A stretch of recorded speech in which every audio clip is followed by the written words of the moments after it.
Deacon told Sheila that he had a therapy session with Taylor after the wedding. I said, is that what we're calling it now? Really? Sheila's still upset about an invite to them folks' wedding. I said, sweetheart, you worried about the wrong thing. You need to be worried about what Taylor and Deacon got going on over here. Your marriage is crumbling. Your marriage is crumbling. You talking about an invite to a doggone wedding. Trying to convince Katie to start her own fashion house. Ridge and them trying to replace Katie as head of PR, but they trying to make it seem like they not. And the last thing is that Steph's still talking to Taylor about her trifling. But hey, y'all. I bet y'all be like, we be watching the same show, and my conclusions that I be coming to, it be completely different than what people be saying. But yeah, hey y'all, welcome back to another review of Life of Chess. This for the bold and beautiful December 17, 2025. First things first, let me know y'all thoughts on this episode down below, which I think that y'all like the episode. Okay, so let's talk about it. The first thing we're going to talk about is Katie and Bill. They were just talking about the same thing, her having her own fashion house. She was saying how she needs to think about it and everything because she loves Forced to Create. She don't put in so much work, so much time there and stuff like that. So she ends up going to work.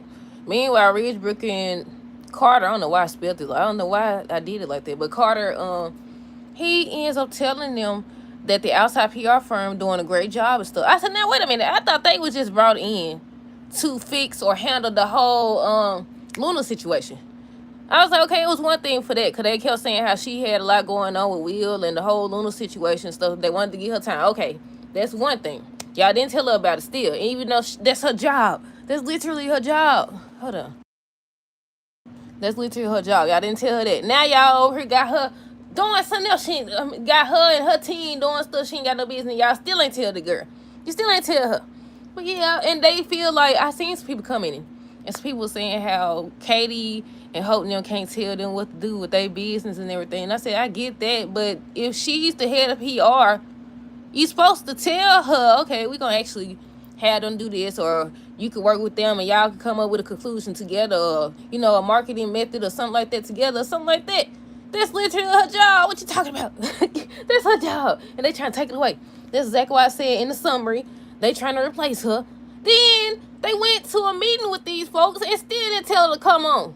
I'm thinking, okay, when he said come on or whatever, stuff like that, or he was saying how they finna head out to the meeting, I thought he was saying her too. She went back to Bill's. She went back to Bill's.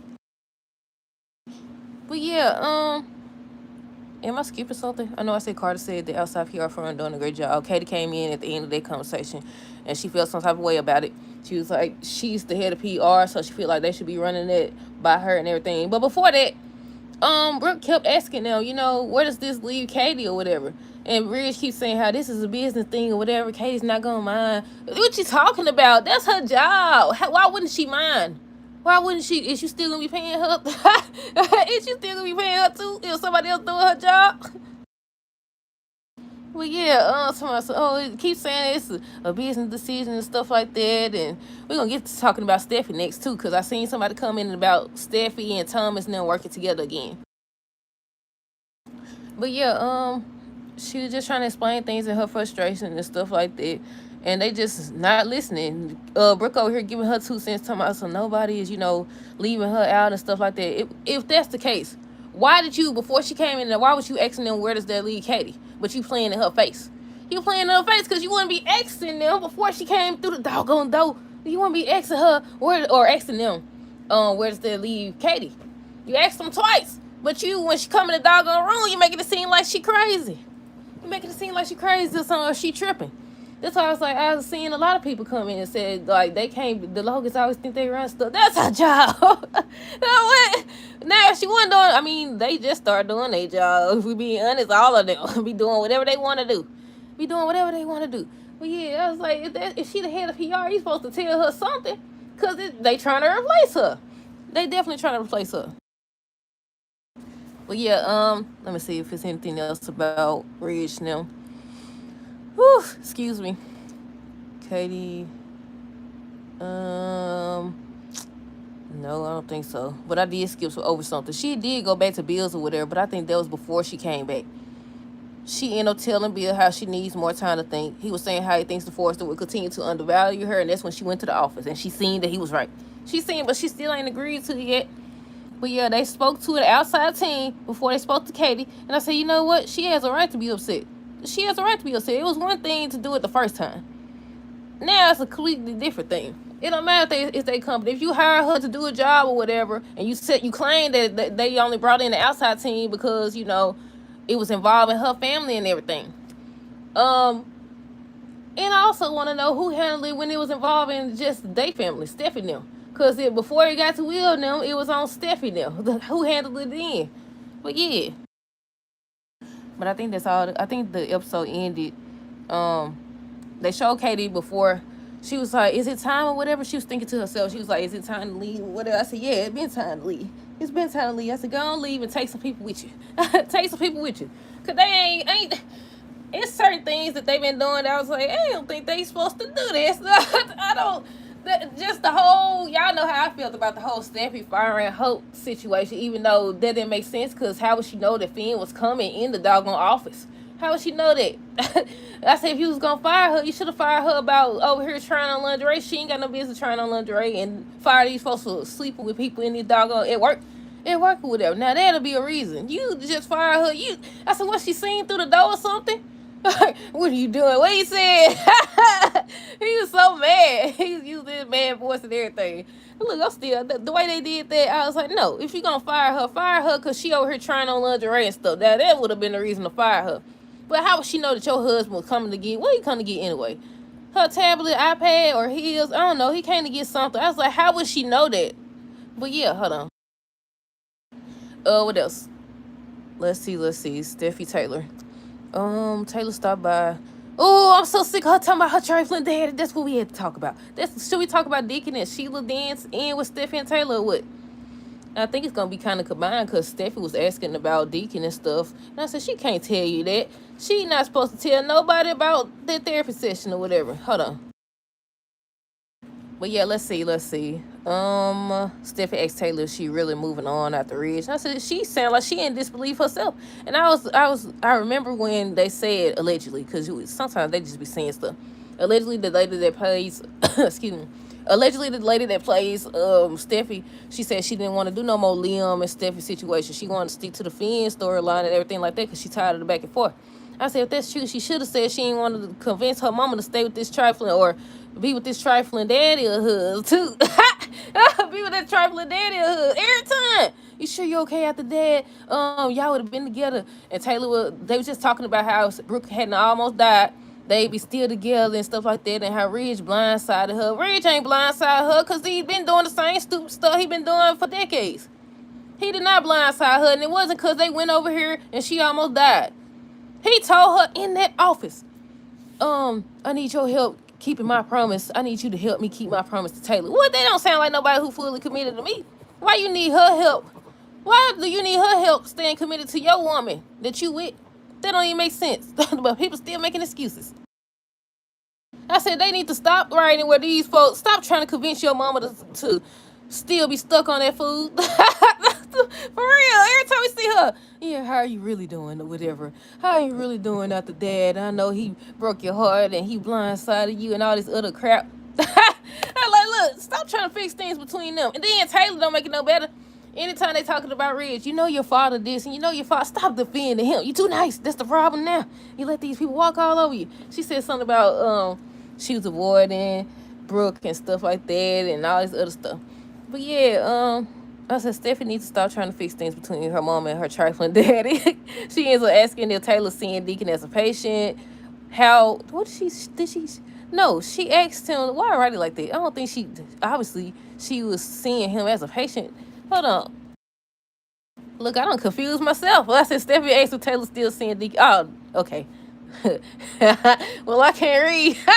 It says Steffi asked if Taylor still seeing Deacon as a patient. But yeah, and she said she was just trying to get information out of her and stuff like that. She ends up telling Taylor that she wants Thomas to come back because they was talking about the changes that's taking place, talked about Katie and stuff like that in the outside firm, and who gonna be in charge of Hope's line, who gonna be the lead designer.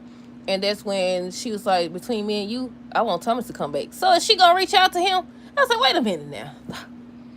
They do so much and so little at the same time. I'm confused. I am confused. Thomas left. When Thomas left, is that why they ended her line?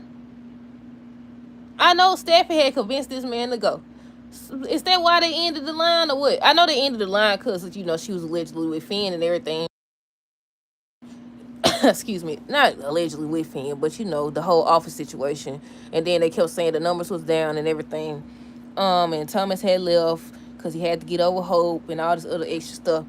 But yeah, I was like, before that, was he still working on the line? I think he was still working on the line. But yeah, he's supposed to be back because she had to reach out to him.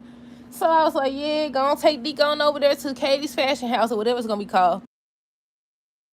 But yeah, she was saying between them, she want Thomas to come back. She want him to be the lead designer for Hope for the future. I said, y'all don't know what y'all want. Y'all don't know what you want. First, you want him to stay away from Hope. Now you want him back over here in her face. But yeah, is that everything? No, we didn't talk about Deacon and Sheila. We didn't talk about Deacon and Sheila. And they the last people too. What time is it? Let me see. 2:24. Okay.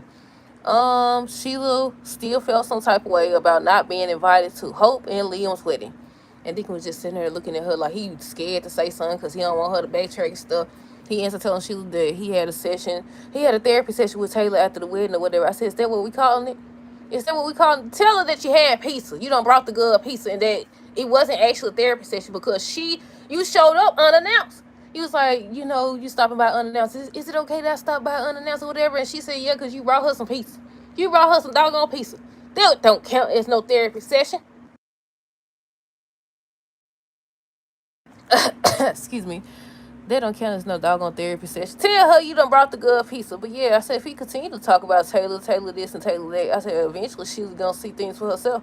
Or if he mentioned her staying away or anything like that, she already, originally, before he decided to come back, she could tell something was going on between Taylor and Dickie. She was spying and stuff.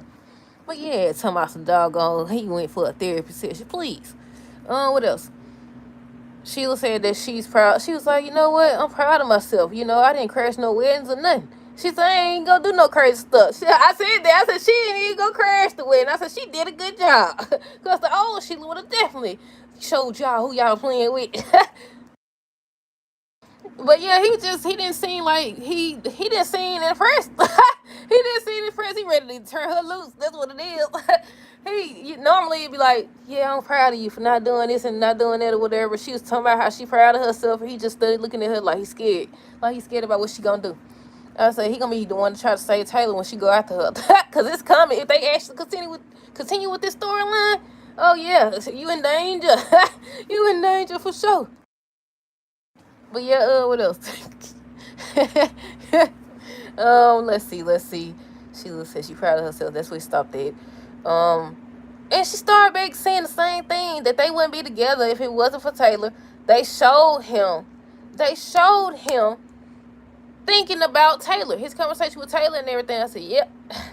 If they actually continue with this storyline, I was like, yeah, you're gonna be in trouble. I was probably gonna have to go get me another notebook from the store. I got about 2 pages left. I forgot this morning. But yeah, that's it, y'all. Let me know y'all thoughts on this episode down below. Stay tuned for the next review. Until next time, deuces. Have a great rest.